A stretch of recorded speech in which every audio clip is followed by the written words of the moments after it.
Our country is headed towards bankruptcy if we don't get our arms around this. The more we got into the numbers, we realized we weren't doing it for our grandkids. You know, we weren't even doing it for our kids. We were doing it for us. That's how dire the problem is. Our long-term debt has grown so large, if we wiped away all discretionary spending this year, we'd still borrow money. So long-term, it doesn't look good. That it's already hurting us. The evidence is that countries with the U.S. level of indebtedness grow more slowly, say a percentage point per year on average. Right now, that's 1 million jobs, and that's something we should care about. The federal debt crowds out federal investments in cities. Bottom line. Every dollar we spent last year on these 2 wars, on national defense, homeland security, education, infrastructure, high value added research, every single dollar was borrowed, and half of it was borrowed from foreign countries. That is a formula for failure in anybody's book.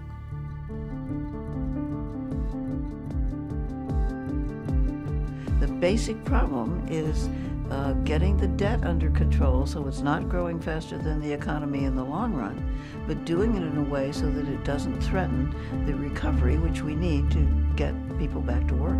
There are lots of solutions to our long-term debt problem. We're going to have to reform our tax code to generate more revenues. We're going to have to change our entitlement programs to make them sustainable over a 50-year time period, and we're going to have to look closer at both defense spending and domestic spending on ways that we can pare it back. We need to reduce spending.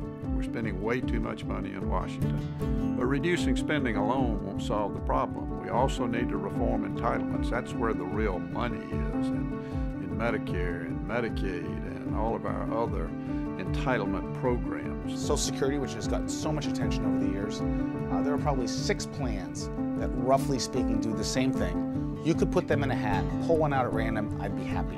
And I think most Americans would be happy.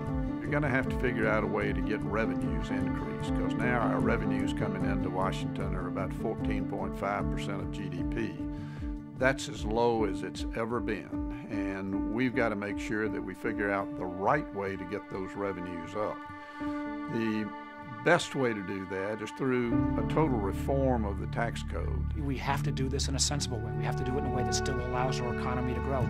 If we simply cut a lot of spending or dramatically raise taxes without also a willingness to invest, then we're going to have the same reaction we've seen in some of the countries in Europe that simply drives up unemployment. So we have to do this in a thoughtful way. The good news is America has the resources to meet this challenge if we have the courage and the political will to do so.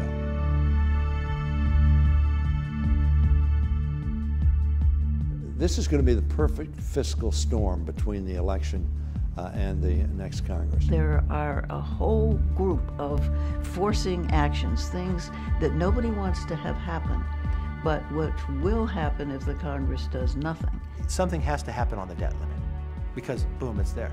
Sequestration, something happens, otherwise it's carried out. You have to do something, otherwise tax increases will come. So all of this fiscal storm, this challenge that will confront us, this adverse impact to the economy if we don't reach an agreement, will be a motivation, hopefully, for us to act positively and to come together and make an agreement for positive action. So I'm hopeful that there'll be at least some of the foundation laid for how we're going to address these problems between now and the election. It's going to require real leadership, and it's going to require the involvement of both presidential nominees who have got to rise up and say, look, the problem is so serious that we think it needs to be addressed, and here's the way it should be addressed. That's what I'm hoping for. I believe there are 75 senators that would vote for a grand bargain. You know, what we need is we need folks outside of Washington in business and community organizations to demand that we stand up and do that and reinforce those members in both parties who do the right thing.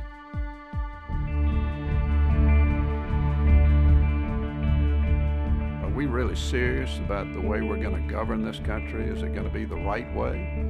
Or are we just going to kick the can down the road, as we have done far too many times, and say, well, we as a country have survived to this point and somehow we'll get through it.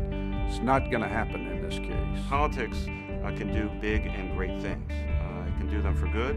Sometimes it can do them for bad. And I think that we're in a time period here where people are looking at what are our values? What do we really stand for? What are we trying to accomplish? Are we in fact moving forward? I think we are. I think Americans have always been a very pragmatic people. It's easy to see the partisan and ideological divides in the moment, but if you look over the long scope of history, we solve problems, and we will solve these problems as we have in the past. This is our generation's test. You know, can we make a sacrifice? You know, we've had it pretty good in this generation. We've been asked to make few sacrifices. We've got to make some sacrifices if we want to hand the next generation a country that's as good as the one we inherited. Americans, when it really gets tough, and there really is no alternative, have shown over time they're prepared to do the tough things to get their country on the right track. And that ought to make us optimistic because the American people are resilient people, a smart people, a tough people when it comes to the final crisis that they have to overcome. Debt and deficit issues, whether we like it or not, have become a proxy for whether our institutions are up to governing in the 21st century. And the solutions that are demanded, small changes in our entitlement programs, a fairer tax code, you know, this isn't putting a man on the moon or defeating communism. If we get this fixed, the confidence that we'll build in the American public, in our governing institutions, in their future and their kids' future, will be actually the greatest value we'll have.